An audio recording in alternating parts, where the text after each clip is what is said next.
सांगमाने मु माने आपण मानकु एक नूतन भिडियो को स्वागत करुछि। सांगमाने प्राचीन काल रे ऋषि मुनि माने वेदर महत्व विषय रे कहिसंति कि यदि कौनसी व्यक्ति वेदरे कुहा जाइथिबा किछि विशेष मंत्र को प्रत्येक दिन केवल गोटे मंत्र उच्चारण करबाकू लागिबो ताहाले तार जेते कठिन कठिन कार्य हेले भी सहजरे पूरा होई जिवो। एवं विद्वानी माने मध्य कहिसंति कि यदि कौनसी मनुष्य किछि खास मंत्र को सोईकी उठिबा परे किछि समय पाई आखि बंद करी मंत्रटी को गोटे थर उच्चारण करने द्वारा मनुष्य जीवन रे केबे भी कौनसी असुविधा आसिबो नाही एवं सफलता तांको पछरे दौड़ाकू लागिबो। आज एही भिडियो रे आमे जानिबा एमिति दुईटी मंत्र विषय रे जेउ मंत्र प्रतिदिन सकाळे मात्र गोटे थर उच्चारण करी आपण निजर दुर्भाग्य को दूररू फोपाड़ी दे पारिबे। सांग माने जेउ लोकमानकर जातकरे ग्रह दोष थाए सेमानंकु केबे भी देवी देवतांकर कृपा प्राप्त होई न थाए। एहार कारण आउ किछि भी नुहे बरम एहा आमर कर्म द्वारा आमको प्राप्त होई थाए। जेतेबेले बारंबार परिश्रम करिबा परे आमको सफलता मिले नाही ताहार कारण ग्रह दोष होई थाए। एही कारणरू घरे सर्वदा अशांति कली झगड़ा सृष्टि होई थाए। सबु बाधा विघ्न सबु बेले आपणक पछरे गोड़ाउ थाए। ताहाले आपणकु एही कथा बुझी जिबार अछि जे दुर्भाग्य आपणकु घेरी रहिछि। एही दुर्भाग्यरू बंचिबा पई आपण ब्रह्म मुहूर्तरू निदरू उठी प्रथमे दुईटी सरल उपाय को करंतु। सेमिति भी आमर शास्त्र रे प्रत्येक शुभ कार्य बा पूजा पाठ आदि करिबा पूर्वरु प्रथमे स्नान करिबा अनिवार्य कुहा जायछि। किंतु एही उपाय को आपण बिना स्नान रे भी करि परिबे। बिना स्नान रे कले मध्य एहा फलदायी होई थाए। आसंतु जानिबा विस्तृति भाबरे। सांग माने प्रथमे सकाळु जल्दी उठिबार अभ्यास करंतु।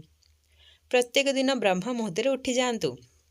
अति कम रे सकाळ 6टा भितरे निश्चय भाबरे उठी जांतु। जेउ व्यक्ति ब्रह्म मुहूर्त रे उठी जाए से अन्य व्यक्तिंग ठारू अधिक बुद्धिमान होई थाए एवं तार शरीर रे पूरा दिन फूर्ति भरी करी रही थाए। ब्रह्म मुहूर्त रे पूजा पाठ करिबा द्वारा धनर देवी लक्ष्मी माँ बहुत प्रसन्न होई जांती जहा द्वारा घरे धन संपत्ति समृद्धि आदि रही थाए। कौन आपण माने जानिछंती एही ब्रह्म मुहूर्त काहाकू कुहा जाए? सूर्योदयर पूर्व प्रहरर 2 मुहूर्त होई थाए एही ब्रह्म मुहूर्त। सेथि मध्यरु प्रथम प्रहर को ब्रह्म मुहूर्त कुहा जाए।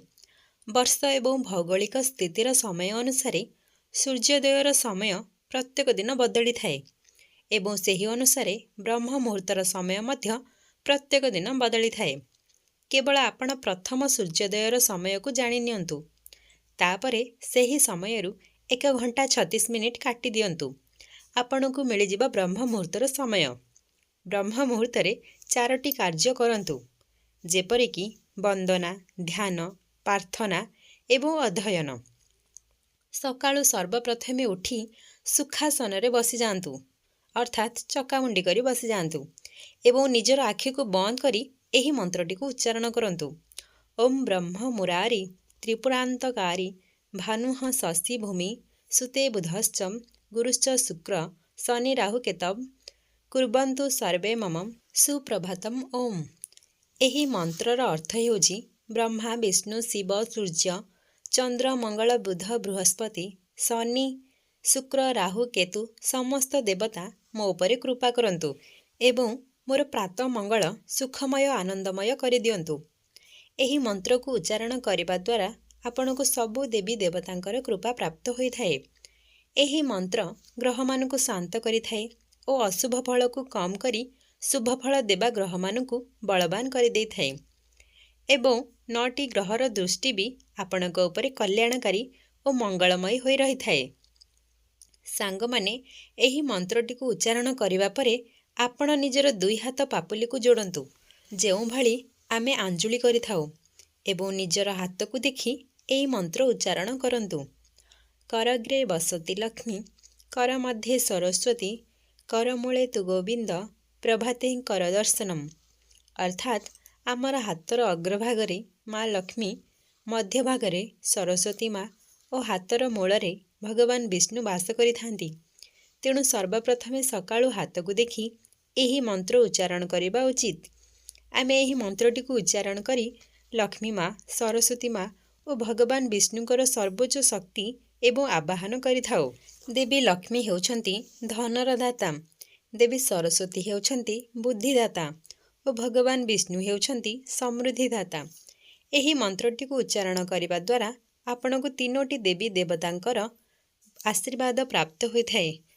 ଏହି ମନ୍ତ୍ରଟି ଏମିତି ଲୋକମାନଙ୍କ ପାଇଁ ବିଶେଷ ଫଳପ୍ରଦ ହୋଇଥାଏ ଯେଉଁମାନେ ନିଜର କର୍ମମୟ ଜୀବନରେ ସଂଘର୍ଷ କରୁଛନ୍ତି। ଏହି ମନ୍ତ୍ର ଆପଣଙ୍କର ଧ୍ୟାନକୁ କେନ୍ଦ୍ରିତ କରିବାରେ ସାହାଯ୍ୟ କରିଥାଏ। ଆର୍ଥିକ ସ୍ଥିତି ମଜବୁତ କରିବା ପାଇଁ ଆପଣଙ୍କୁ ଶକ୍ତି ଯୋଗାଇଥାଏ।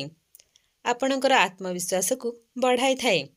ତା ସହିତ ଆପଣଙ୍କର ସ୍ମରଣ ଶକ୍ତି ବଢ଼ାଇଥାଏ। ଆପଣଙ୍କ ମନରେ ସକାରାତ୍ମକ ଭାବନା ସୃଷ୍ଟି କରିଥାଏ। ଭଲ ଏବଂ ଉଚିତ ନିର୍ଣ୍ଣୟ ନେବା ପାଇଁ ଆପଣଙ୍କୁ ସାହାଯ୍ୟ କରିଥାଏ। ଏହି ମନ୍ତ୍ରଟି ସବୁ ଛାତ୍ରଛାତ୍ରୀମାନଙ୍କ ପାଇଁ ବହୁତ ଫଳଦାୟୀ ଅଟେ। ସକାଳୁ ବ୍ରହ୍ମ ମୁହୂର୍ତ୍ତରେ ବା ସୂର୍ଯ୍ୟୋଦୟ ପୂର୍ବରୁ ଉଠିଯିବା ଉଚିତ। ଯେଉଁ ବ୍ୟକ୍ତି ଡେରି ଯାଏଁ ଶୋଇ ରହିଥାଏ ତାଙ୍କର ବୁଦ୍ଧି ସବୁବେଳେ କମ୍ ରହିଥାଏ। ଏହି ବ୍ୟକ୍ତିଙ୍କ ଜୀବନରେ ସବୁବେଳେ ଦୁର୍ଭାଗ୍ୟ ପ୍ରାପ୍ତ ହୋଇଥାଏ ଏବଂ ସକାଳୁ ଜଲ୍ଦି ଉଠିଲେ ଆମ ଶରୀରରେ ନୂତନ ଶକ୍ତି ସଞ୍ଚାର ହେବା ସହିତ ଆମର ସୌଭାଗ୍ୟ ବଢ଼ିଥାଏ। ଏହି 2ଟି ଉପାୟକୁ ଅବଲମ୍ବନ କରନ୍ତୁ ଏବଂ ନିଜର ଦୁର୍ଭାଗ୍ୟକୁ ଦୂର କରନ୍ତୁ। ସାଙ୍ଗମାନେ, ଭିଡ଼ିଓଟିକୁ ଏହିଠାରେ ଶେଷ କରୁଛି। ଭିଡ଼ିଓ ଭଲ ଲାଗିଥିଲେ ଲାଇକ୍, ସେୟାର ଏବଂ ସବସ୍କ୍ରାଇବ୍ କରିବାକୁ ଆଦୌ ଭୁଲନ୍ତୁ ନାହିଁ।